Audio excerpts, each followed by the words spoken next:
Hello there and a very good evening. This is Face the Nation. We're coming to you live and direct from our studios in Ratmalana. Now today saw the central bank governor, Dr. Indrajit Kumaraswamy, receive his letter of appointment from President Maithripala Sirisena. In his speech, he spoke very pertinently of three guiding principles in going forward. 1. Integrity. 2. Technical excellence. And 3. Professionalism. Indeed, words to be guided by, not just as an institution, organization, even by an industry. And while much of Sri Lanka was caught up with the bond issue of the Central Bank of Sri Lanka, some of us forgot to remember that there are crises in other industries, which brings me to today's topic of discussion. Whither to Sri Lanka's tea industry? Is Sri Lanka ready to take on the world competition, or is it stagnating? To discuss all this and more, we have with us in our studios a panel of eminent guests. Let me very briefly introduce you to them. On to my left is Mr. R. Rajadure, Chairman of the Planters Association of Ceylon. Good evening and thank you for joining us, Mr. Rajadure. Mr. Merrill J. Fernando, who is a senior tea exporter and producer. Good evening to you. Thank you. Pleasure to be on your program. And finally, Mr. Niraj Dimel, who is a former chairman of the Tea Exporters Association as well as the Sri Lanka Tea Board. Good evening. Good evening. We also invited the chairman of the Tea Exporters Association, Mr. Rohan Fernando, who declined to come on the show, as well as Minister of Plantation Industries, Ms. Navin Dissanayake, who is currently overseas. So, the first round of questions for you, gentlemen. Is Sri Lanka in a crisis in terms of the tea industry?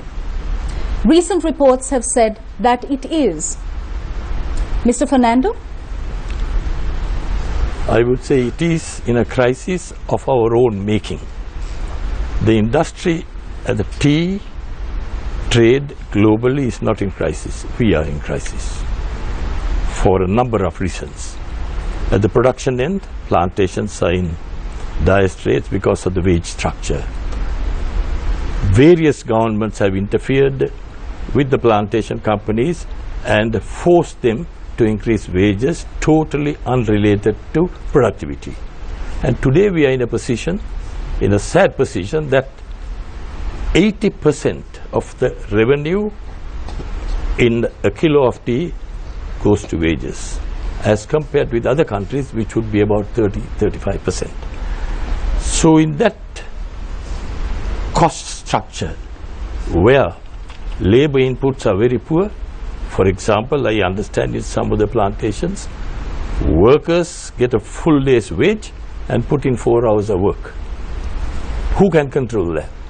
Do the trade unions say this is wrong, go and work? No. They say it is your business to get your workers to work. It is our business to pay the workers a full day's wage. Those are the problems facing the industry.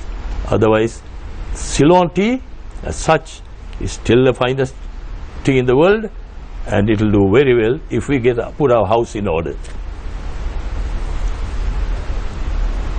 But you do agree that there is a crisis facing the Sri Lanka tea industry. How do you suppose we could overcome this? As a country that believed in tea as one of its finest exports. Mr. Fernando. Well, not all of us believe that Ceylon tea is the finest in the world. That is why there is a certain segment of the trade, particularly tea traders, want to import tea to sell our tea cheap. So I, for one, and so many of my colleagues, the traditional old established companies, do believe in Ceylon tea and stand by it. We don't want any other tea to sell Ceylon tea. So in the trading side of it, we can put it in order if the regulations in place now are applied. For example, we have a situation where the auction selling price is 500 rupees there are a few people who sell tea at 250 to 300 rupees. All the tea board has got to do is, where did you buy that tea? They don't know. So as a result of that, Ceylon tea is undermined by our own traders due to lack of discipline in the trade. Now, as for the plantations end, most of the estates produce good tea. They may not be getting good prices. And I would ask my colleague Roshan to explain his side of production and his problems, which weigh heavily on the trading side of it and the selling product. And I always have maintained that those who maintain integrity of product, quality and freshness of Ceylon tea, and live up to consumer perception of Ceylon tea as the world's finest, are doing great guns. They are selling tea at a very good price, high prices, realistic prices. Others are struggling and they want to import tea to sell our tea. On the production side, there are a lot of things which you would like me to roll. All right, thank you very much, Mr. Merrill J. Fernando. I'd like to move my attention to Mr. R. Rajadure, Chairman of the Planters Association of Ceylon. Mr. Rajadure, do you agree with the contentions made by Mr. Fernando when it comes to the tea industry? Yes, I think I have to agree to that point. In the first instance, we have two issues that confront us today. One is the collapse of our traditional markets. We used to sell 70% of Ceylon teas to the Middle East and the Russian region. Of course, as all of you are aware, because of the turmoil there, the market simply collapsed and vanished overnight. So that deleterious impact affected us in Colombo. The tea prices came down as much as by 70 rupees over a period of 24 months. That is on the external side, over which we as producers have no control to a certain degree. On the other hand, internally, we have issue of, I think everybody is talking about, labor productivity and the current wage model that we are discussing about. Now, the Sri Lankan wage model is a 150-year-old colonial, I would say very archaic wage model, which is not suited for present-day realities. We have an attendance-based wage system where we are mandated to offer 300 days of work per year to the workers, irrespective of their output or the output of the field. So the workers know that whatever the level of output is, they will get 300 days work. And our productivity, when you compare with other tea economies in the world, is very low. Now, just to give a comparison, in India, if you go to South India, we have the same conditions, same type of people, same culture. The averages are well over 50 kilos per day. There's no difference in the tea stock or the climate or the people. But in Sri Lanka, our people are plucking only about 18 to 20 kilos. It's not that they cannot pluck, but the current wage model doesn't provide a suitable incentive, or it doesn't make them to want to pluck more because they are assured of a day's wage at the end, irrespective of the output. So this has resulted in our cost of production being the highest in the world. I think as much as twice that of our competing countries because of our low productivity. And how that comes about is because their effective plucking time is about 40% of the time they spend in the field, as opposed to perhaps 80% of other competing countries. And currently we spend of our cost of production, close to 67 to 70% is the labor wage component. So whatever efficiencies, whatever improvements we do in the other areas, until we come to a suitable system to handle the labor wage component, all our efforts will be in vain. So are you calling for a complete overhaul of the system? How do you propose that we reform this? Yes, of course. I think it is not a secret that over the last 2 years, we have been consistently proposing a win-win wage model, a model that will reward productivity, not just attendance. And over the years, we have tried this model in certain estates as a model, and we have found that to be very successful. Workers on the ground prefer that system because, like the smallholders, they are paid on their production. Now in the smallholder sector, their per day or per worker output is comparatively higher than the RPC sector. That is because they are paid on a per kilo basis. So we have proposed initially a system where a hybrid system, because we thought it is too radical and too sudden to completely move to a smallholder model in the regional plantation sector. We have offered a hybrid model where for the first 3 days we offer the traditional estate wage model, and for the next 3 days we offer a productivity based wage system. It's a win-win model, because wherever we have tried it, we have seen enough evidence to see that the workers earn as much as twice their salaries than normal. Thank you very much, Mr. Rajadure. I now move my attention to Mr. Niraj Dimel. Mr. Dimel, you were the former chairman of both the Tea Exporters Association as well as the Sri Lanka Tea Board. How do you view these issues that these two speakers before you spoke of?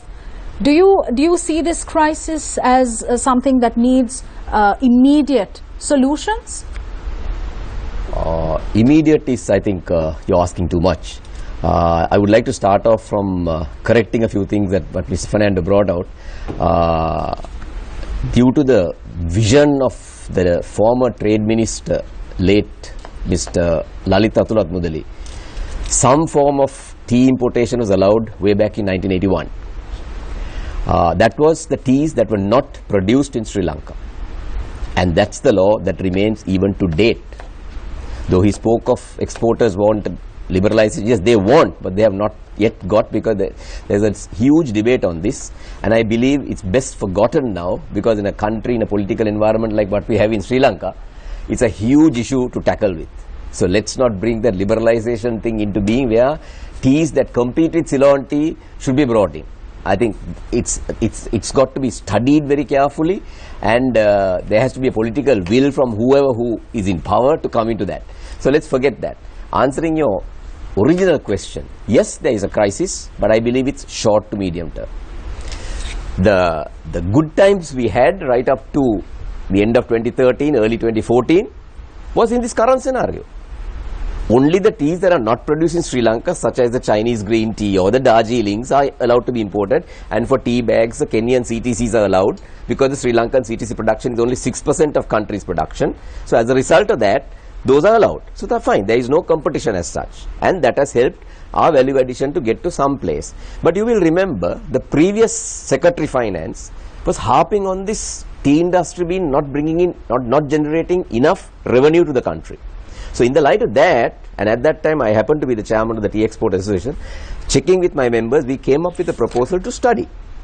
That's how this thing about liberalization was even thought of. But actually this is not something new.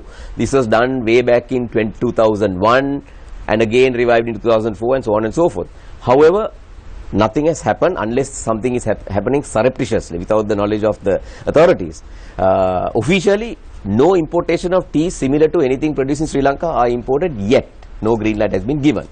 So whatever we have achieved, $1.6 billion which we earned in 2013, the highest ever, or 2014 is the highest ever, was done with the current scenario, with the current permitted regulations, where only the Darjeelings which are not grown in Sri Lanka, the Chinese green teas that are not grown in Sri Lanka are allowed to be brought in, right, and the Kenyan CTC teas. However, sadly, more than 50% of Sri Lanka's top 10 importing countries happen to be in the Middle Eastern sector and Russia, Ukraine. Ukraine is not really in the top 10, but it's one of the formidable countries that import Ceylon tea. Now all these countries, starting from the Middle East, the Syrias, the Libyas, the Iraq, though they are number one right now for the first 5 months, is having their own set of problems. Their structures have been broken down thanks to you know who, right? So therefore there is no proper import structure as such to import tea. So all these countries are in turmoil. Iran had their own sanctions imposed by the West. As a result of that, their buying power has weakened considerably. Even as at now, though sweet talk has been made about sanctions have been lifted, blah, blah, blah, the payment mechanism through the SWIFT system is still not in place. And as a result of that, the Iranian per se has to go into the black market and buy his, convert his tumans or riyals into dollars and buy tea. As a result of that, what they paid $6 2.5 years ago or a year ago or year and a half ago, they can't pay anything more than $4. So all these have compounded to what we are facing today, where Sri Lankan tea prices have come down. But thankfully, because of a crop shortfall this year, where naturally a smallholder, when he was used to getting 70 rupees plus on a kilo of green leaf, is today offered 57 rupees, he's not going to do anything about his bush anymore. Right? That's what happened, and we are seeing that we are today running at a 24 million shortfall of orthodox tea. And Sri Lanka is the #1 orthodox producer and the only reliable orthodox supplier, because we are all year round. We don't have winters and winters to put up shutters and things like that, unlike in North India or Vietnam. So we have tea all year round from January to December, and in that context, being the 94% supplier of orthodox teas, we are the reliable supplier for the Middle East, for the Russians to come here for their orthodox teas. And I firmly believe, personally, that that's where we should remain, not go into CTCs. We are strong on orthodox. We should continue to do orthodox. We have to bite the bullet right now, but I'm sure tide is going to turn very soon, as we can see in averages now. Some people might argue and say it's because the rupee has weakened, so therefore we are getting a better price. Maybe so, but I'm sure we are on a tight short supply. We are just about to get into winter buying. Our prices are going to improve. But our plantations, there's a huge issue. Right. But you can't expect the global consumer to be concerned about that and pay Patty said and say, okay, you're suffering, so therefore I give you a price. That depends on total demand and supply. Mr. Dimel, thank you very much. I'd like to open the floor for questions by our journalists. On to my immediate right, Nadeem Majid. Nadeem, thanks for joining us. On to my immediate left is Sharika Fernando. And finally, last but not least, Mr. Faraj Shaukat Ali. Guys, the floor is all yours. Can you start with Charita? Yeah, my question is for Mr. Rajadure. There have been concerns about Sri Lankan plantation workers not being productive. We tend to compare our workers with Kenyans. What is the main reason behind this? And is it a recent trend that you have been observing, or has this been a problem for some time? We generally prefer to compare plantation workers with those in India, because Kenya, the industry is completely different because of the geographical and climatic reasons. But if you even compare with India, we have seen, we have studied, we have visited those plantations, we can't see a world of a difference. It's a model, the wage model. Even India about 15-20 years back went through the same problems that we are going through today. They also had this wage model. But over time, their unions and their planters got together, they agreed to a productivity-based wage, and as a result, although the base wage is very low, but the ability for the workers to earn up to $8 to $10 is there, and they do, because they pluck about 50 kilos in a normal working day without any effort, and as a result, they are quite well paid because of the high productivity levels. There's a misconception that India and Kenya and other countries yield per hectare from a unit of land is exceptionally high, but if you look at the evidence, if you look at the figures, even in India and Kenya, their yield per hectare is somewhere well within 2,100 kilos, whereas Sri Lankan average national yield is 1,700 and regional plantation company is 1,400 because of our special geographical limitations. So issue is not the land productivity, issue is the labor productivity, because land productivity is dependent on the output of the laborers who work on it. Mr. Fernando, the former governor, Mr. Arjuna Mahendran, once when he was addressing the media, he said, we have too many plantation tea factories in Sri Lanka compared to, again, Kenya. And they have very few, but their output is far greater. And he suggested maybe we should look at closing down some of the unproductive factories. What is your take on that?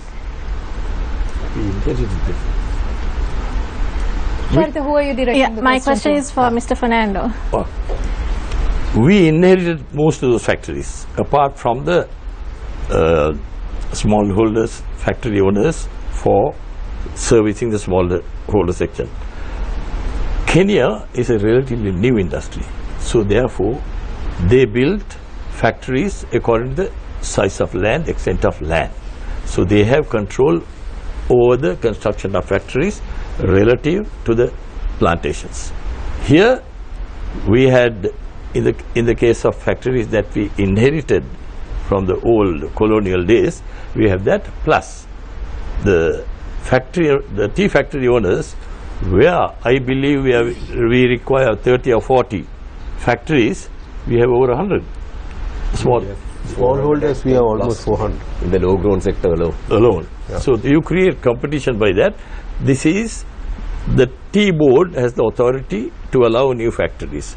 They have been allowing new factories totally unrelated to the leaf availability. So that creates problems for all of us. They pay for 2 leaves and about, say for example, 80 cents. Somebody will bring 3 leaves and about and sell it at 75 cents. Somebody else will bring 4 leaves.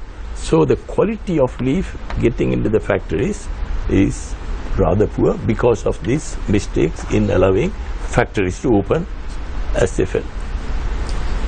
I think our biggest problem in our industry is we have diseconomies of scale. Now we were talking of Kenya earlier. In Kenya, for a 3,000 hectare estate, you would have 1 factory, 1 office, 1 manager, probably 2 assistant managers, 1 doctor. But for the same extent in Sri Lanka, easily we would have about 15 to 17 estates. That is not something of recent origin, because you have to go back into history when the estates were nationalized, the old single estate units were amalgamated and put together. And in the current context, we find it very difficult to even close down factories even when they are operating at half the capacity. There is a lot of union pressure, work pressure, but anyway we have been able to convince them and come to some understanding and shut down some of the factories during the off season and rationalize the manufacture. So our problem is we have too many factories, and those factories are not filled to capacity, and they have unnecessary overheads and expenditure. Mr. Fernando, we were talking about the plight of estate workers. When you're talking about their living conditions, etc., we saw recently during the heavy rainfall, entire communities were torn apart by landslides, and it's a serious problem for these people as well, because their housing is not reliable. It's they say that it's substandard. Whose responsibility is it to look after estate workers? Is it players in the tea industry? Is it the government? Who should be held accountable for this?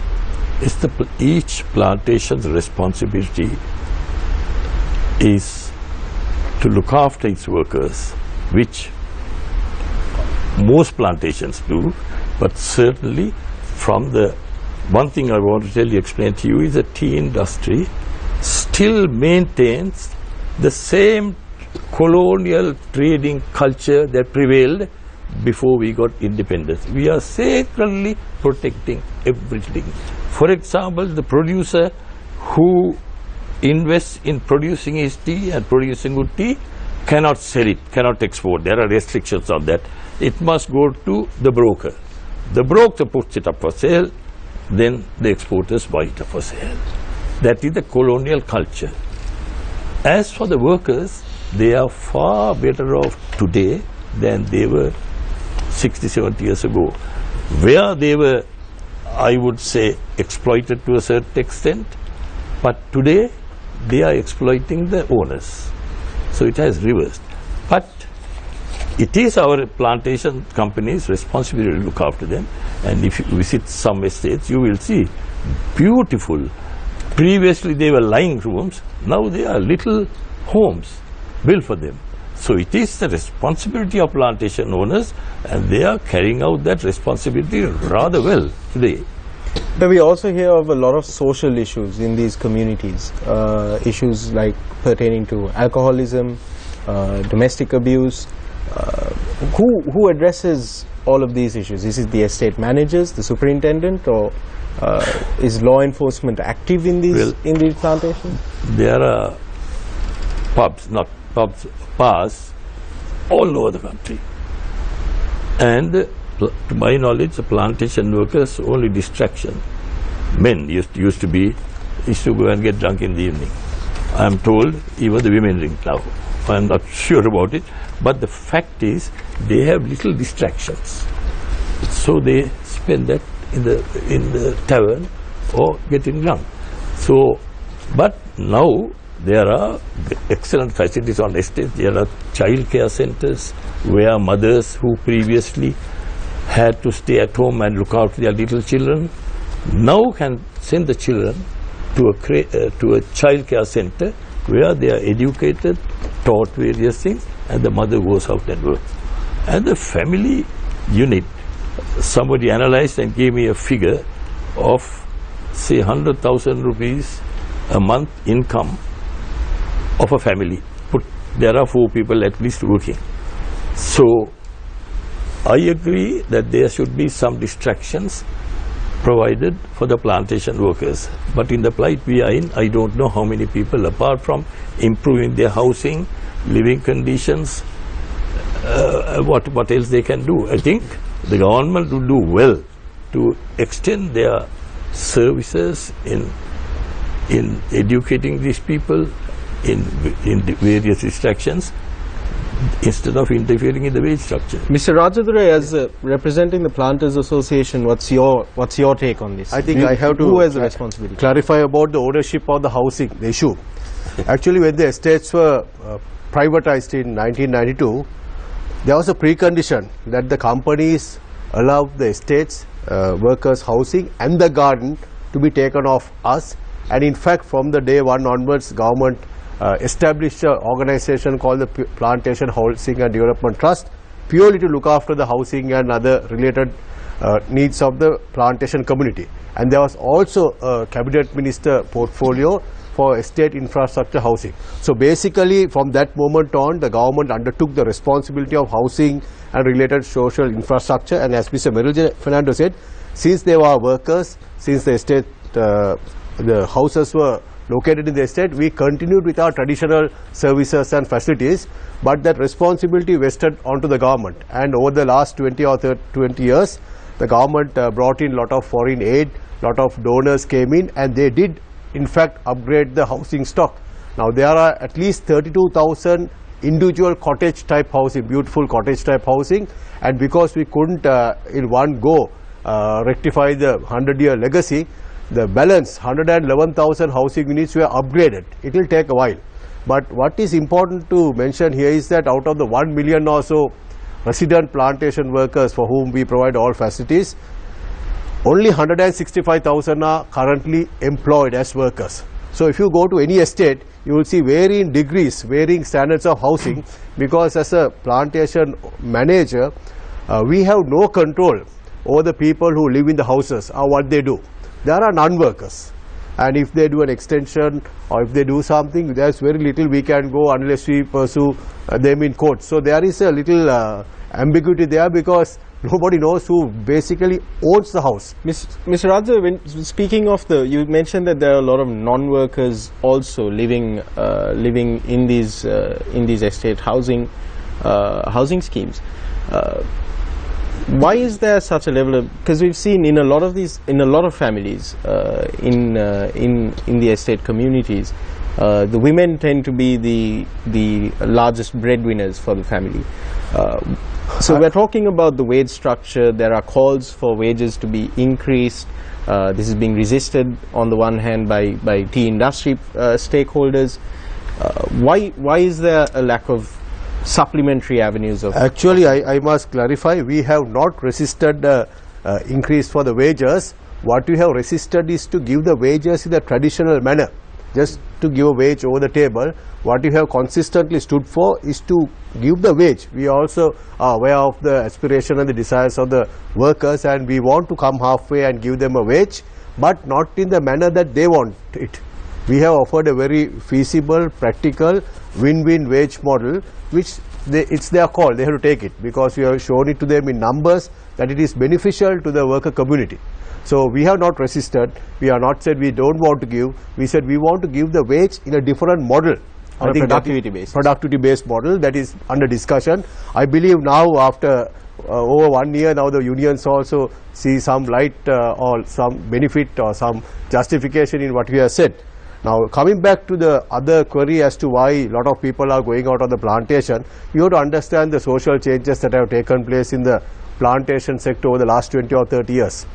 There is free education, access to education is far more easy, and there are more better schools, and there are other industries, communication, then mass media, television, road network. All these have contributed to people aspiring to a different lifestyle. People in these communities are opting to move into other industries as well, like of course. The garment sector. And that is a natural phenomena that you see all over the agriculture. Has that led to a shortage of labor? Well, really, if you analyze the profile of the workers, almost 81% of the women pluckers are under 50 years. So in the foreseeable future, at least 10 to 12 years, they have to be in employment, and with their skills and experience, they are more suited for, at the moment, for this plantation type of work.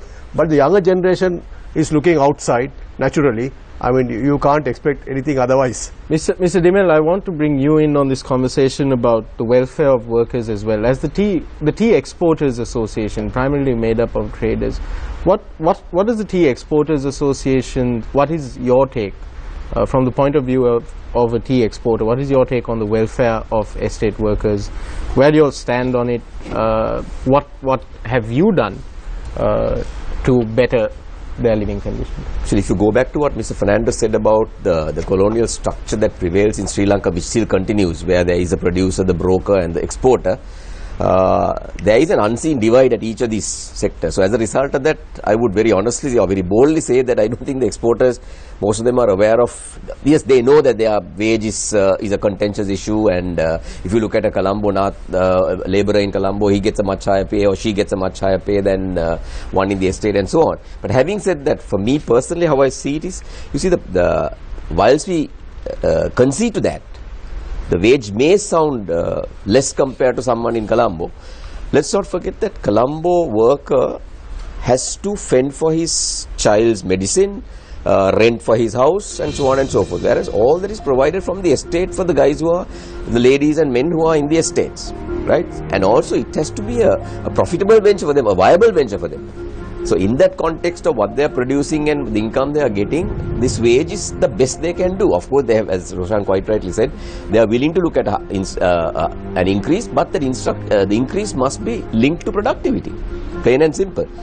But having said that, you asked about alcoholism, and I know personally, he himself is responsible in his plantation company and one or two other plantation companies who have done so much on alcoholism, where there have been reports from CARE and things, correct me if I am wrong, that have shown that alcoholism rate has decreased in the plantations, particularly in these areas that were handled by some of these RPCs who are very concerned about the worker welfare. So there is something, but those are not things that can be eradicated overnight. Mr. Dimel, at the AGM of the Colombo Tea Traders Association very recently, it was alleged that the tea industry is neglected by the government. Now, you've been a former chairman of the tea board. How would you assess this government's reaction to these issues so far? To be very blunt, not very helpful so far. One or two reasons I'll just highlight for you. Coming from the previous regime, there's a huge sum of little over 6 billion rupees that the fund has swelled up to, perpetually it's officially for promotion and marketing. Apart from spending on the cricket team, which was from the interest of the interest earned from this money, that capital has not yet been properly expended. Only recently they signed and started spending some money towards some production of this advertising thing. But this is something that was started on the 1st of November 2010. And every exporter, for every kilo of tea that was exported from Sri Lanka, which has been around 310, 320 in the last 5 years, only last it came down to 306, 350 on a kilo has been paid. Whether it's in bulk form, whether it's in packeted or tea bags, every kilo of tea that went out of this country, and that money is with the tea board. But what have they done with the promotion? Now we are fighting, now we are talking about a crisis. If we have been properly promoting Ceylon tea, which we have lacked very badly in the last 20-30 years, I must say when I was there, we basically had to live off crumbs. It was only the 4 rupee cess, or it was then 150. Out of that, it went 3 ways. A 20% went to the TRI, which is very essential. I think they have been given stepmotherly treatment today. Research is at a very low end today. We are way behind when we were streets ahead about in the 60s and 70s. Today the TRI is way behind. Scientists are trying to leave them for jobs within the government as lecturers to universities. Then the Tea Board got another 27-28%, and bulk of it went to this boldly called the white elephant, the Tea Smallholder Development Authority.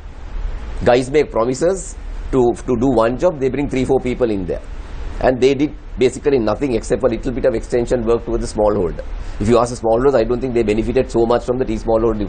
So that's how that meager amount of 150 a kilo was spent, but at least it was spent. So that, you will agree, is not enough for promotion. But today you have a huge chunk of money, but no promotion has been done, and we are now talking about a crisis.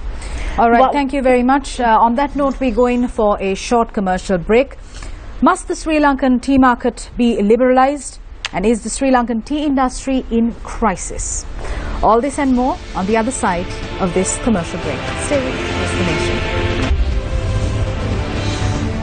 Hello there and welcome back to Face the Nation.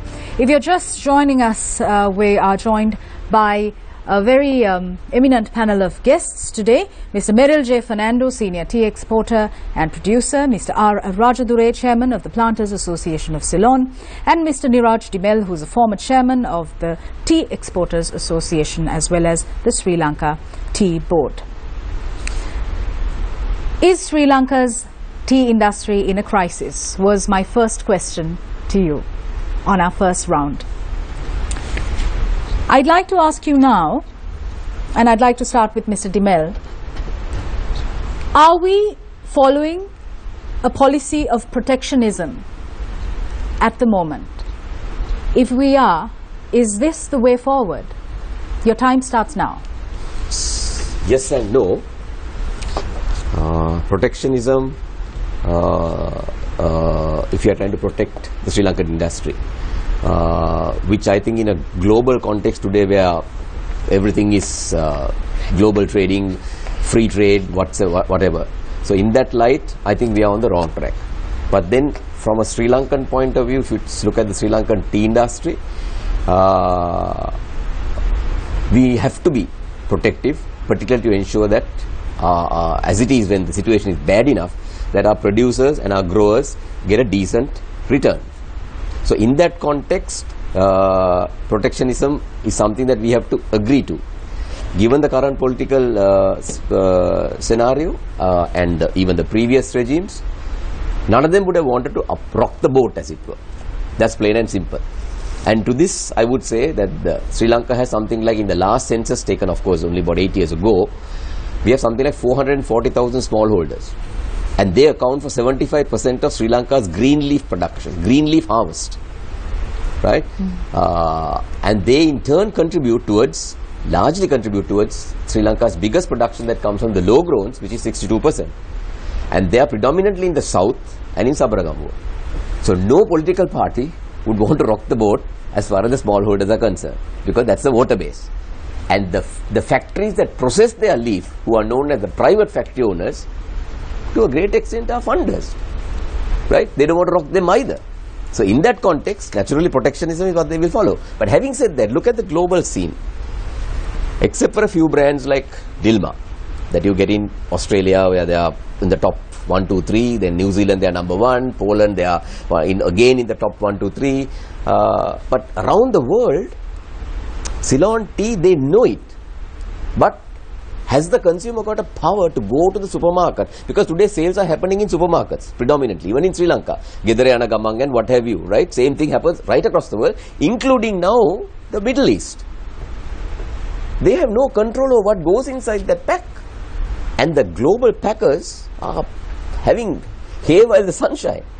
They are making sure that their bottom lines are maintained, even by cheapening the quality. So in that context, when we are, now China is 2.2 billion kilos, India is 1.2 billion kilos in a global production of 5.2. But China and India have been 80% internal consumers. They contribute very little to the global supplies of tea. So we are in that context now number 2 or 3. But our land is limited. We can't grow beyond that tea, right? So our production has been always there. And our bushes, mind you, are very, very, very old, and we are still plucking from even bushes that are 80 to 100 years old, right? And we are still getting good quality even in spite of that, but not as good as what it was. So we are known for what we were in the past, but only a small segment of our producers are walking the talk. But still the consumers have this in their mind, but that is the older folk who are fastly aging. The youngsters, they just feel satisfied having just a cup of tea. And in that scenario, we have to look at ways of getting outside this protectionism mentality. Thank you very much, Mr. Niraj Dimel. I'd like to move my attention to Mr. Rajadure now. Mr. Rajadure, we are in fact limiting ourselves to one geographical location when it comes to tea. Is this the way forward? Well, when you say we are limiting ourselves to one geographical location, I believe in relation to the question that you asked Niraj now about protectionism.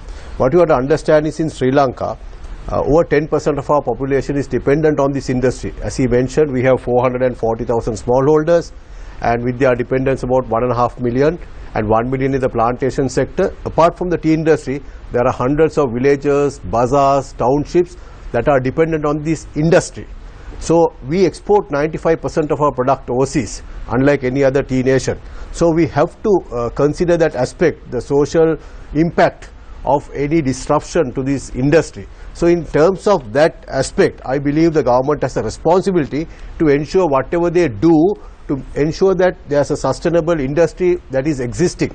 And if you look at other countries, if Sri Lanka is protectionism, what about India? How many thousands of kilos are they importing? What about Kenya? They don't allow a single kilo to be imported. So each country has its own priority and its own stakeholders that they have to care and look after. But Mr. Rajadure, consumer tastes are changing. What if the demand is for multi-origin tea? I agree with you 100%, because we are the originators of the supply chain, and once the buyers buy our tea, they do whatever they want with it.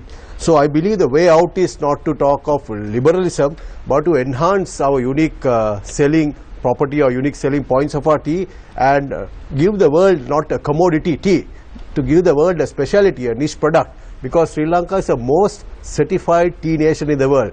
We have Rainforest Alliance, we have FSC certification, Global Gap, Fair Trade, you name it. And recently they did a study, international study, and found that Sri Lanka is already paying a living wage to its workers. So we can market this, and we are the first ozone friendly tea, branded tea in the world, and we have unique character in our geographical locations. All this may be so, but why then is the tea industry in a state of decline or stagnation at this moment? Of course, we have internal problems. As I mentioned earlier, productivity issue, wage is an issue, then inconsistent government policy is issue.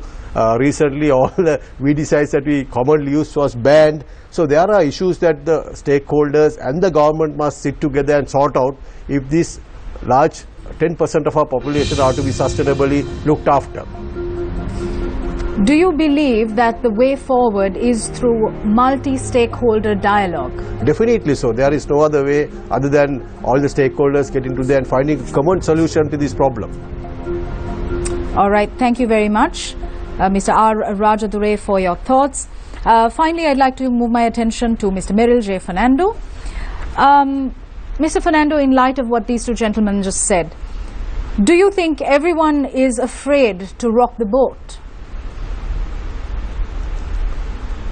I think there are very few people in this industry who talk frankly, particularly before politicians. If they own up what they say and maintain that before the people, now for example, I had talked to several politicians, they agree with me what I said. Next week when you talk, they say this, you spoke to so and so, they said something else.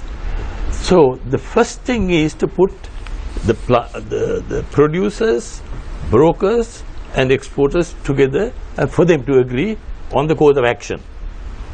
Then talk to the unions and say the survival of the industry is in what you do now. What you do now is rock the boat hard and forget all the systems prevailing in the industry, adjust it and tune it to today's needs. For example, I have only 2.5 minutes. So for example, when I started to create my own brand, I had more opponents and enemies in my country than the competitors outside. They said, we can't do that, these people will stop buying TV, so and so. So their thinking is like that. Today, so many people are cashing in on brands, but they are not guided. Others are selling at 1,500 rupees a kilo. These guys sell it at 400. That can be controlled, but there is no action. So we must unite and first of all agree which way to go. And there is only one way to go. Cash in on consumer perception of the quality of Ceylon tea as the world's finest. You pointed out that customers want multi-origin. Customers have no choice. It's only the brand owners who have choice. What is on the shelf, customers have to buy. This was an argument put to me when I went to Australia. But isn't the market, or isn't the producer dealing with a global market, not just a local market? We're not just talking about Sri Lankan customers. No. We're talking about a global market. Yes, global market is. I can tell you as an example. When I tried to launch pure Ceylon tea in Australia, it's integrity, quality, freshness, and ethically produced tea, only ethically produced tea in the world. They said the buyers are very sympathetic towards me, and they said they won't buy because the big boys know exactly what the consumer wants. I told them, consumer has no choice. The big boys, the brand owners, know what is best for their bottom line. I was arguing with them, trying to convince them for 2 years. Finally, when they said, okay, to get rid of a nuisance, we'll take 2 products. And I received so much opposition from the competitors. They brought their price below mine. Then I knew I finished, my dream is over. The retailer said, when I went to the buyer and said, look, my dream is gone. He said, no, Meryl, I have great news for you. The number of letters, the number of phone calls we have from our consumers saying, Coles, thank you for bringing Ceylon tea back. Up to that time, they had no choice. If our Ceylon tea is properly marketed, not cheap, but where it should be, we earn the highest prices in the world for our crop. We don't want to, and we are allowed to import tea for value addition. Whatever else we import will be for value reduction. So that will be a disaster for Ceylon tea. We must maintain that quality of tea to meet the consumer perception of Ceylon is the finest tea in the world. All right, thank you very much. I'd like to open the floor for questions. Mr. Faraj Shaukat Ali, we'll start with you. Thank you. This question is for to you, Mr. Mayor Fernando. Mr. Fernando, can you tell me why are you so passionate about not allowing imports into Sri Lanka for blending? Imports to Sri Lanka were allowed from 1982. I made out a case to the tea board. I happened to serve on the tea board at that time, saying if we are going into brand marketing, the retailers want different types of tea. And if we don't give them that tea, they go to somebody else for supply for that tea, and then they will slowly eat into your business. So I said, all right, at that time, we should be allowed to import like Darjeelings, Assams, and the CTCs of high quality. And up to date, that is the law. The recent cry has been, for example, there was a unanimous decision of the Exporters Council to import cheap tea to compete with Ceylon tea like all other traders around the world do. Now, Ceylon, our crop of 325 kilos, is sold at the highest prices in the world. So we should be happy with the prices we get, instead of trying to dilute and earn less money. Now the fact is, there is a certain demand. Here is the demand, global demand for tea. And all the brands around the world, all the foreign countries, compete with Ceylon tea by offering cheaper. Now, the import of tea, the concept behind that is for us also to import cheap tea and compete with our own tea. And that new export from here is not going to create the demand for additional 50-60 billion rupees. No, that comes from the present lot. Our cost of production is 450 rupees a kilo. The selling prices of all other producing countries are between 200 and about 350. Their cost of production will be about 200 rupees. So every kilo of tea that gives the exporter a profit lands here below the cost of production of a kilo of Ceylon tea. As the demand for that tea increases, our prices will come down from where they are. Then there is no crisis. Our industry will be dead.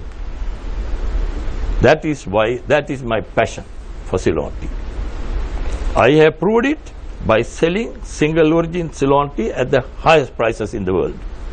That is why the demand there is for my brand of tea. And it's not a huge brand, but we are in 104 countries. We do not have sufficient money to advertise. We spend about $12 to $40 million a year, but that keeps us going. And we are waving the flag of Ceylon tea. Are you happy with the way brand Ceylon tea is being promoted around the world? No, I'm not. We can do more. But we need to back it up. We were known for a really good tea.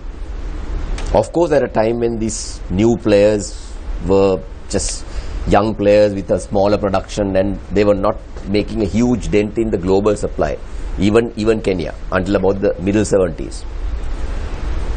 But today, whilst they have increased their production and makes a product available at a low price, and therefore these leading international brands are able to maintain prices at a certain level on the supermarket shelf, Ceylon tea, because of a whole load of reasons, trading, private label packing, brand owners, all that together has put our prices up, which is fine. But that also has acted against us, where we are becoming more and more expensive as a raw material in one of these multi-origin blends.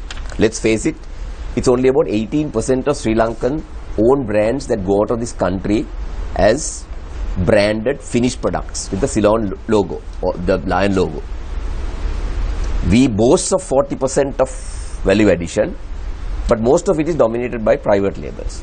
Today we are, I don't know, doctored figures. We are saying 5 kilos and 10 kilos are also brought in. So we are now saying 60% of our exports are value added. 5 and 10 kilos that go predominantly to Iran and Syria were considered as bulk until 2010. So effectively, our universally accepted or universally customs accepted retail packs, which is up to 3 kilos, makes up only about 40%. And even in that, indigenous Ceylon brands or Sri Lankan brands are only 18%. The reason is, even to achieve 18%, is because they have personally spent money on advertising, promotion, and done that bit. But whereas as a country, we have done very poorly in promoting. But today we have a fine chunk of money to do that. We need to reinforce in the minds of consumers. I will give you a good example. In my farewell visit to Russia 3 years ago, we had a weekend in between. We went to one of these castles of Peter the Great, and coming out and talking to one of the souvenir shops, the guy asked, "Where are you from?" And I happened to say, "I'm from Sri Lanka." "Oh, best tea. What we have here is fake tea." I had another Sri Lankan colleague of mine, and I told him, he knows the truth. But the fact of the matter is, has he got any control of what he buys in the supermarket? He hasn't. He hasn't. Because those two Russian brands dominate 45% of the Russian market. Mr. Fernando, for you, just for the sake of clarity, with your stance against the importation against blending in Sri Lanka, will your company benefit from such a move or not? We will be a huge beneficiary, because I will be buying pure Ceylon tea at half the price, and I will be making, because it's sad but true, when our prices go down, brands make more money. So if I am able to buy the raw material cheaper as a result of cheap import is coming in, I will be very happy. But for the industry, I will shed tears now. But isn't there a case to have a better variety of choices in the country rather than only pure Ceylon tea? The variety comes from, sadly, other sources. Today, if you go to a supermarket, you will see 20 teas, whether it is Ceylon tea or various other teas. you will see 100 different infusions, like chamomile, rosehip, and fruit infusions like mad. Those are and they are called tea. What our government has to fight is to patent the name of Ceylon tea and prevent the authorities from calling infusions, all those are called infusions, tea.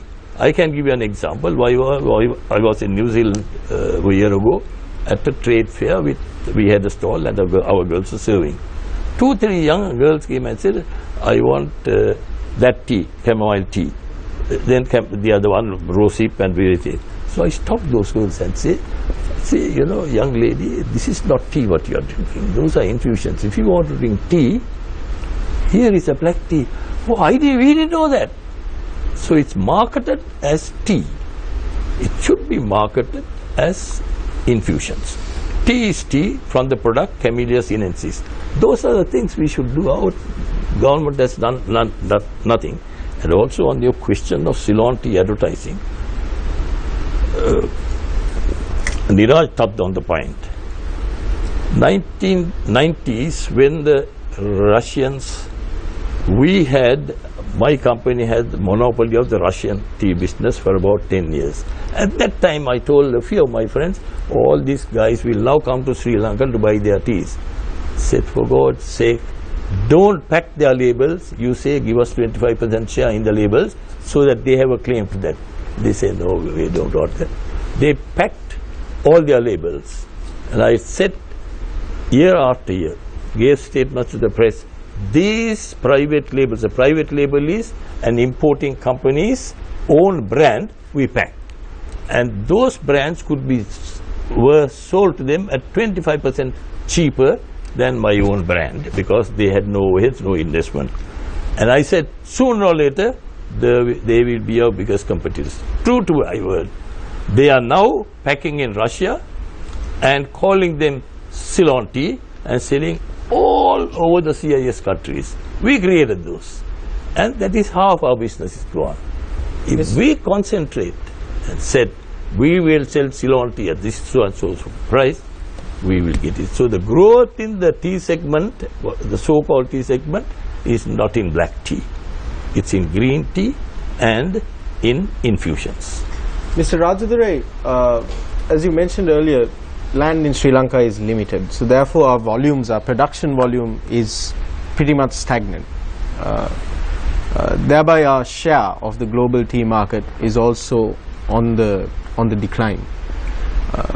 In this backdrop, don't you think that liberalization will enable Sri Lanka to increase its volumes of exports?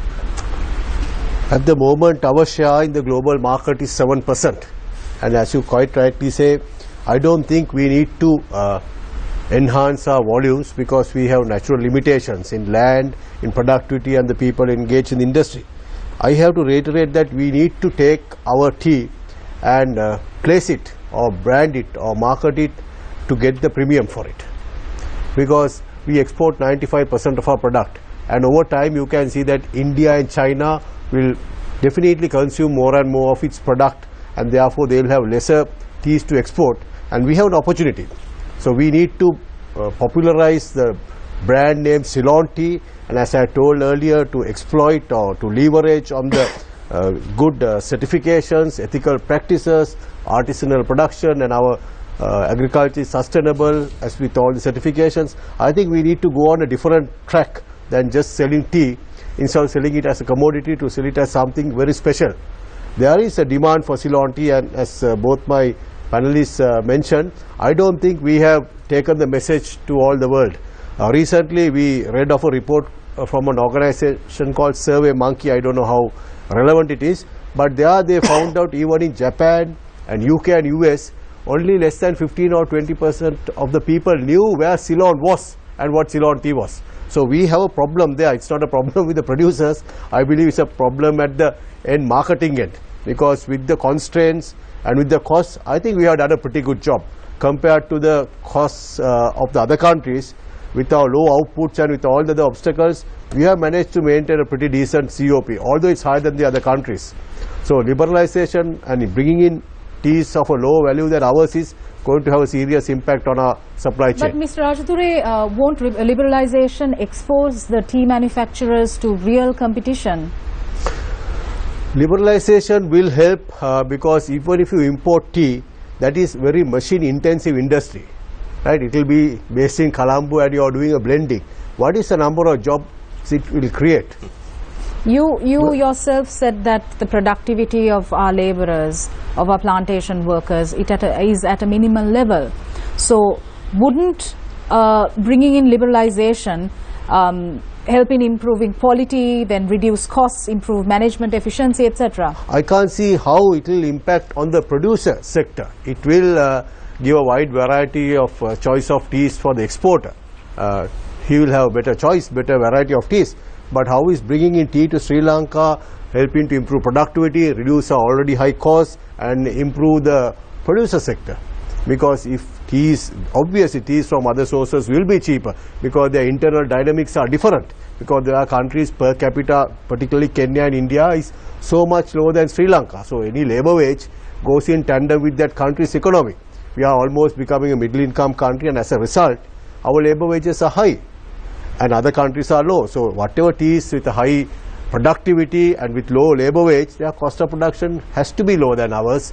And if such teas come in, our fear is that there will be some of our teas left unsold. If there is a guarantee that our teas will not be left unsold or our prices don't come down, I don't think anybody is willing to take that call. Mr. Dimel, Sri Lanka until recently was facing a balance of payments crisis, which was staved off by an extended fund facility of a couple of $2 billion from the IMF.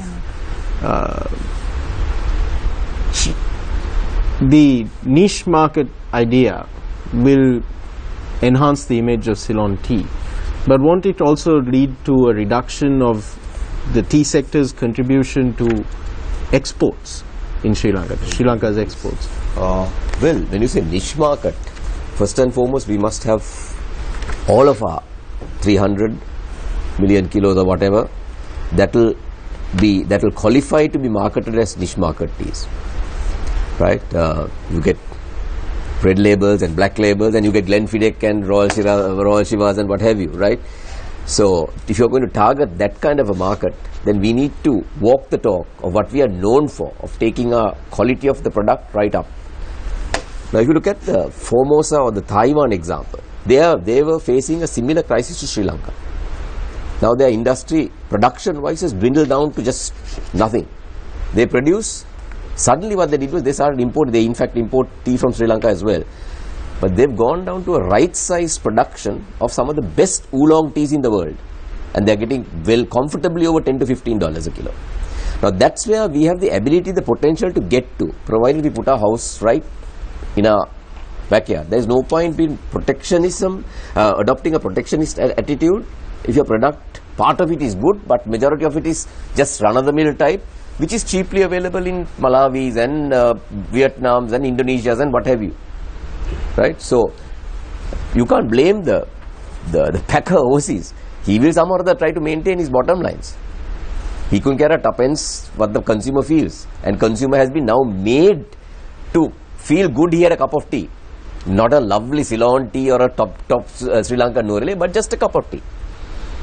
Now for that we need backing from the tea board also to promote the tea. We need to promote what we have and say we have 7 regions and we have this tea, this type of tea. If you want a strong tea, all that have to come down to do it. For that you need to have right people also. And today I don't see any reason why they can't. Of course there is a lot of ARs and FRs to meet, as a result of which they are unable to employ to their desired levels. But with that kind of money there, they must do and really promote our product. And for that, the producers must ensure that all the produce that comes in and made available for the marketers to market is a top-end product, a niche product. Mr. Fernando, given what Mr. Dimel said about how you have some of our tea which is of the quality deserving of the lion logo, of Pure Ceylon tea logo, and how a majority of it ends up in blended as well, don't you think that a combined approach of liberalization, maybe staggered liberalization, and protecting and upholding, having more rules and regulations in place with regard to the use of the PO Ceylon tea logo. Don't you think that combined effort of both single origin and blended, for example, Mr. Dimel mentioned about a beverage produced in Scotland. So Scotland is considered the home of this beverage, and they do both the single origin and the blended. Don't you think that that sort of approach of having both in Sri Lanka will truly enable Sri Lanka to say that we are the home of tea? First of all, I'll answer the tail end of your question about regulations. Our country and our tea industry are both not used to regulation. There are so many, as I said, auction price is 500 rupees, there is export tea at 300 rupees. Can the tea board ask him, have they asked him where do you get the tea from? No. In that situation, no regulations will be honored by exporters, because regulators do not know themselves how to implement those. This is the only private sector industry that is controlled by a government body. This tea industry, if it is relaxed completely under certain guidelines, will do much better. To answer your question, if we create now, I invite you to visit our office and see what we do with Ceylon tea and what prices we sell at tea. 10 others can do that, if they believe in the industry. I have been 66 years in the tea industry, starting from bottle washer to brand owner. Every kick anyone could get, I got twice as much. I suffered a lot and built up this business. And I'm handling it in a way that nobody else in Sri Lanka will believe. But I'm happy to say there are about 2 or 3 other brands who earn over 1,000 rupees a kilo for their exports. Now they must be encouraged. Whereas the overall average, I believe, is about 533 rupees a kilo. Now, if people are directed to market properly, assisted and supported, then they will create not a niche market, a market for people, for consumers whose perception is Ceylon tea is the world's finest. It is indeed the finest, and paying an extra $2-3 a pack does not matter to people who look for quality. There are teas around which sell for $30-40 a pack of 100 grams. People are buying, they are not complaining. I might say not large number of people, but there is a market. If we can sell our 7% global share of the market at 1,500 rupees, which we are selling at the time, what do we have to complain about? Every kilo of tea, as I said, that you import to Sri Lanka will be below the cost of production of a kilo of Ceylon tea. When that happens, the selling price, even if today it's below the cost of production, but if it was higher than the cost of production, will come down gradually, and the imports will increase. When it comes to our CO below our cost of production, we have to say goodbye to Ceylon tea. Mr. Dimel, now given the backdrop that consumer preferences are changing and there are teas produced at a much cheaper cost than we produce it here, and then there are non-producing countries that have blending hubs. So in this context, how do you think the Sri Lankan tea exporter can have a competitive edge with other tea exporting countries? Well, the countries or the country or the few destinations that are doing the blending don't have any involvement with production. So as a result of that, that part of the headache is not with them. They can smoothly carry on doing what they're doing. But I must say that they've done very well. If you look at the Germany's re-export figures, what they get from Sri Lanka at about $3.5 to $4, they are re-exporting from there well over $10. If you take Dubai today, it's way ahead. Now, this was a country that or an area that started doing about 20-30 kilos about 7-8 years ago. Today they are doing almost close to 100 million kilos, and they are making severe inroads into the Middle Eastern markets, hitherto dominated by Sri Lanka. If the outlook is not changed in Sri Lanka, then there is a good potential of some of our exporters relocating to place like Dubai or Al Ain or Ras Al Khaimah or whatever, and doing from there with no regulations. As Mr. Fernando quite rightly said, we are a highly regulated industry. I think we can do with just even 1/10 of those regulations that we have. It's basically defeat policy, basically. Exporter can't even do anything, marketer can't do anything, because everything is being monitored from this. If they do it properly even and bring in some discipline, it's fine. But even that is not happening. They have no idea about what they're doing. So have you raised these issues with the government, or are they at least listening to your concerns? Not satisfactory. You ask the government, tell them, one group will come and say this is the way to go. Another group will come and say no, they are not there, this is the way to go. And the garment industry has been quoted to me and said garment industry is relatively new, but they are a united body. They come in one voice and they have got so many concessions from government. But for tea, if I have a problem, I personally get it solved. But that should be available to everybody. Other people don't want that. So we must put as I said, we must put our house in order. Then talk to plantations, get together. Brokers, get together as one body. You can never do that. Thank you very much. With that, we go in for another short commercial break. We'll be right back.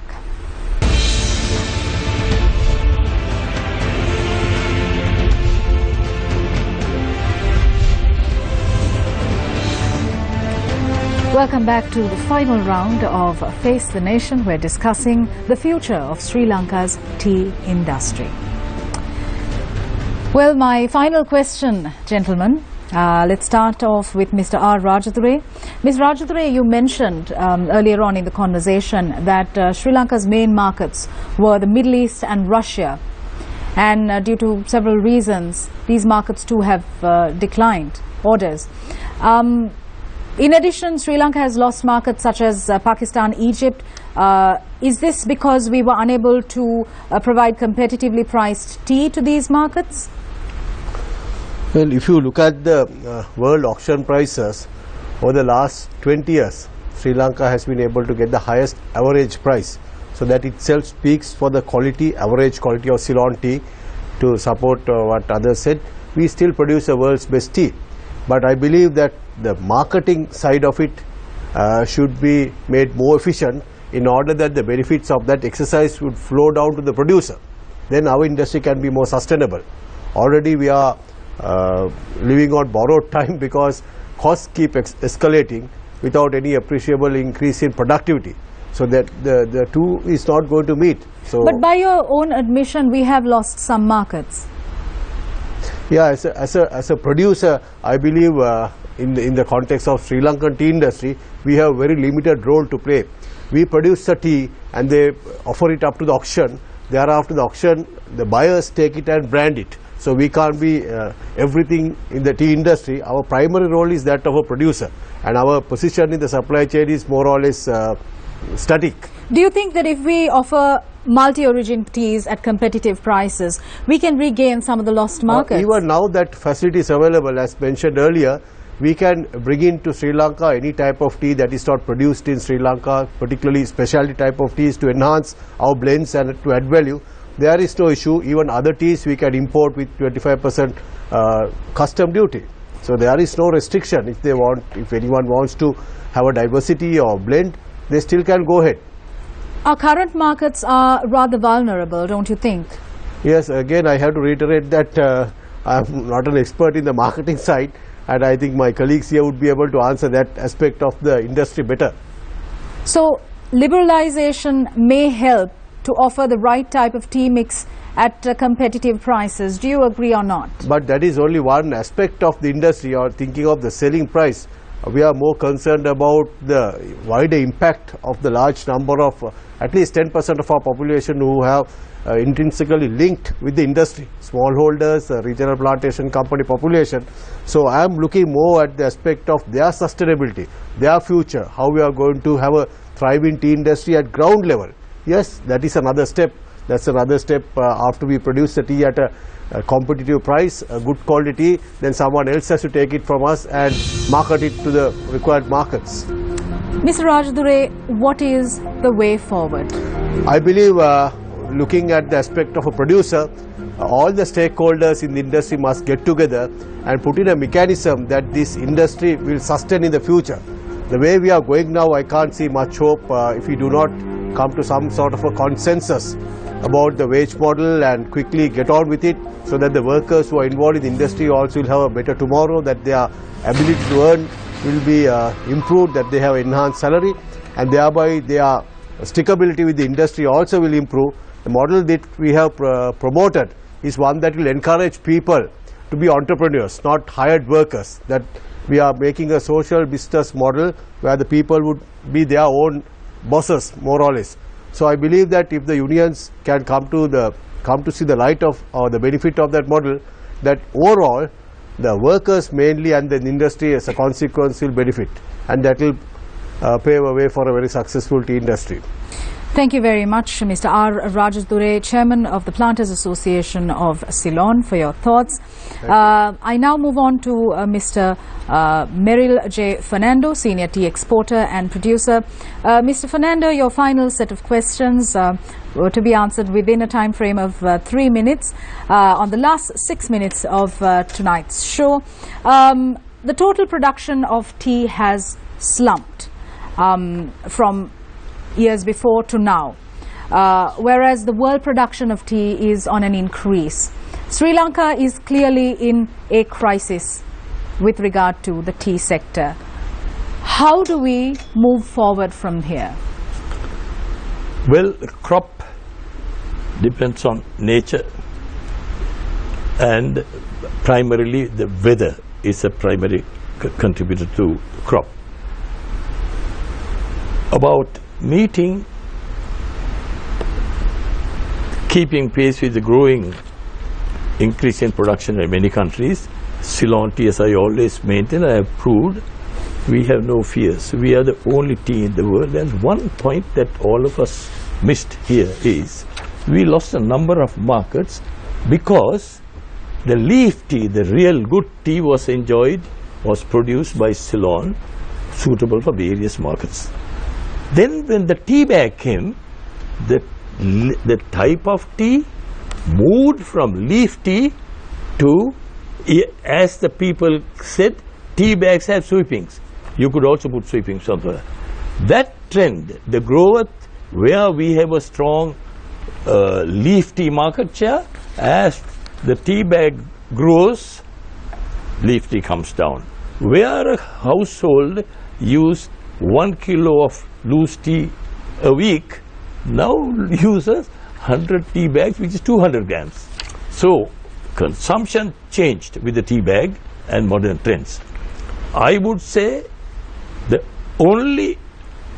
demand for liberalization comes from the small group of traders, but the traditional exporters, who account for 80% of our exports, are very happy selling Ceylon tea, as we made out a case with the finance minister.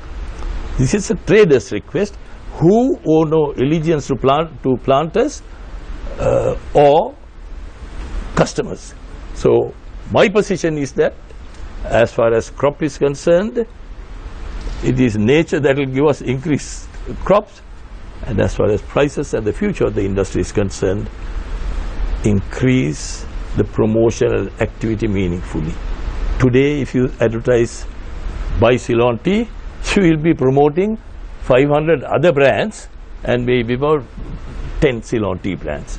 That's the market. So you have to get careful study and work a common policy marketing. But is replanting taking place in the manner it should? We have bushes which are 80 to 100 years of age. Mr. Mel was speaking about that. Mr. Fernando. I think I can answer that. There is a common misconception that replanting is not taking place at the rate that it should.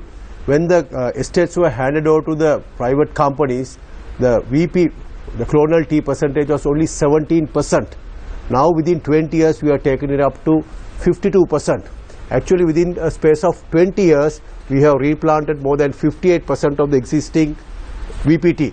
if you compare with the smallholders, the tea smallholder sector, with all the state and other support they have got, they have been able to replant only 25% of the existing extent, whereas the regional plantation companies have replanted 58% in tea, and within about 12 years we have replanted almost 98% of our rubber stand. But the rubber prices were good, everybody was very keen to replant more and more. That is the result that rubber is at 98% and we have replanted 58% of our existing stock. So our replanting rate is far ahead of the even of that of the smallholders. All right. Finally, Mr. Niraj Dimil, given the situation that is faced by the tea industry today, do you believe that although nobody wants to rock the boat, as you earlier said, liberalization of the tea industry of Sri Lanka is the way forward? Not entirely. They should try out at least a small percentage. A series of staggered liberalization. That's right. And if it proves successful, then you can increase that percentage, that kind of thing, without just opening the floodgates, as it were. Right. But having said that, we need to do better with our product, which we were known for. As Mr. Fernando quite rightly said, we were known for leaf tea, and that's where we should remain. Today there was an article in one of the newspapers which spoke of we should concentrate more on our orthodox tea, right? And orthodox tea is where there is variety, and we are known the world over for variety. Now the range of low-grown teas that we have, certain teas will suit the Iranian market, certain teas will suit the Syrians, certain teas will suit the Saudi Arabians, and certain other teas to Russia and things like that. So that variety no other producing country are capable of doing. Now that is what we need to exploit and do better than what we have been doing up to now. Then we can still remain at the top and be known for what we are. And also we need to really have a hard look at our production. There is no point joining the bandwagon and producing. To this year we did 350, next year we must do 330, and try to expand and doing the same old rubbish that you get in the rest of the world. Then there is no point. That's not a way forward. We need to do something that makes us stand out from the rest. That's the only way that we can earn a better price. And also we got to come away from this mentality of undercutting. China has come into the top 10 and we are marketing there. Actually those guys will not even look at us if we go with trying to undercut another person. They always want a better product, right? You spoke of lost markets. Actually we have sincerely not lost markets. Egypt and Pakistan were back in Sri Lanka last year because Kenyan prices were more expensive than Colombo. So they were back in Colombo. So none of the markets are lost. If at all you could say the people who introduced tea to us are more or less goners, because UK today imports much less than 2%. So Egypt was back. Even right up to now Egypt is still in the market. They are buying much more than what they did, let's say 3-4 years ago, because the prices are attractive. But now this year with a bumper harvest in Kenya, mark my word, they will go back lock, stock and barrel back to Kenya. So these are markets that will come in and buy when the price is good. Wherever they have advantage, they'll come in here. So Mr. Dimil, what are we doing wrong with the current setup? And what must we do to improve and overcome the issues that are being faced right now? Better late than never. Stop undercutting. But actually value addition is something we should have done long time ago. Only a few took the baton and did that. Not everybody. Everybody was, I would say, or most of them were very complacent with the bulk trading, where they were supplying the raw material to a packer overseas and doing that. Now that is something we should have exploited and done better. Doing a finished product even 15 years ago, if they had done that, we would have been better off. I believe the Dilma experience of 20 odd years has proven that it can be done. But of course, we need to do this even in the Middle East, right? We need to get the low-grown production to be done in a better way. But today, let's not forget, even the drinking pattern in Middle East is also changing.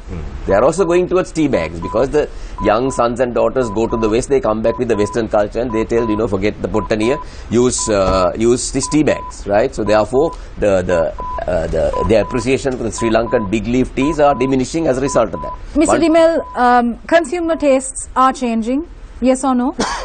Consumer is taking whatever that's given to them.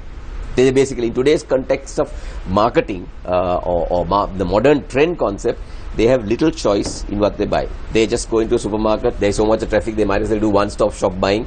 So what is there on the tea shelf, the cereal, the rice, they will pick up.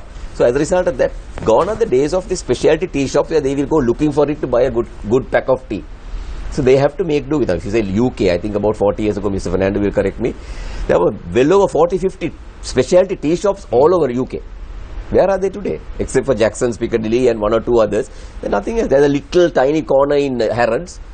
Apart from that, there is no specialty tea shops. Everybody has to go to Marks and Spencer and wherever and pick up their tea and rest of the other things that they take home. Now they are coming back in tea lounges, tea shops in various places. So there we should capitalize with our specialty variety teas. All right, that draws to a close this evening's discussion. Our topic today was green gold, whither to our tea industry. We invited as our panelists today Mr. Miril J. Fernando, Senior Tea Exporter Producer. Thank you very much, Mr. Fernando, for being on our show tonight. Mr. R. Rajadure, Chairman of the Planters Association of Ceylon. Many thanks. And finally, Mr. Niraj Dimel, who is a former Chairman of the Tea Exporters Association and the Sri Lanka Tea Board. Thanks for your time. Honored to be with you. Also would like to say a big thank you to our journalists, Nadeem Majid. Thanks. Thank you. Charika Fernando and Mr. Shaukat Ali. Some final words before we leave. The global market and consumer preferences are in a constant state of evolution and change. Can we cater to this need given the present structure of confining ourselves to tea of just one country origin, when competitors cater to consumer needs with teas of multi-origin? All these to be answered by you. We leave you tonight with that thought. Good night.